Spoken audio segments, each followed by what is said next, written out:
ఆ రోజు మీరేం చెప్పారు?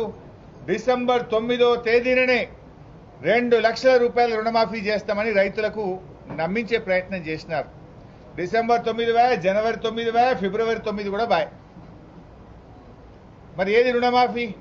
పోనీ బడ్జెట్లోనైనా ఏమైనా పెడతారేమో, రుణమాఫీ గురించి ఇలా ప్రకటన వస్తుందేమో అని ఎంతో ఆశగా ఎదురు చూసిన రైతులకు తీవ్రమైన నిరాశ మిగిల్చింది ఈ బడ్జెట్.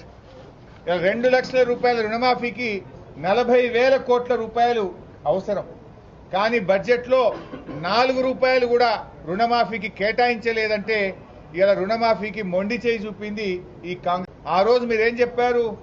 డిసెంబర్ 9వ తేదీననే 2 లక్షల రూపాయల రుణమాఫీ చేస్తామని రైతులకు నమ్మించే ప్రయత్నం చేసినారు. డిసెంబర్ 9 బాయ్, జనవరి 9 బాయ్, ఫిబ్రవరి 9 కూడా బాయ్.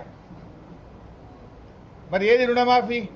పోనీ బడ్జెట్లోనైనా ఏమైనా పెడతారేమో, రుణమాఫీ గురించి ఇలా ప్రకటన వస్తుందేమో అని ఎంతో ఆశగా ఎదురు చూసిన రైతులకు తీవ్రమైన నిరాశ మిగిల్చింది ఈ బడ్జెట్. 2 లక్షల రూపాయల రుణమాఫీకి 40,000 కోట్ల రూపాయలు అవసరం. కానీ బడ్జెట్లో 4 రూపాయలు కూడా రుణమాఫీకి కేటాయించలేదంటే ఇలా రుణమాఫీకి మొండి చేయి చూపింది ఈ కాంగ్రెస్.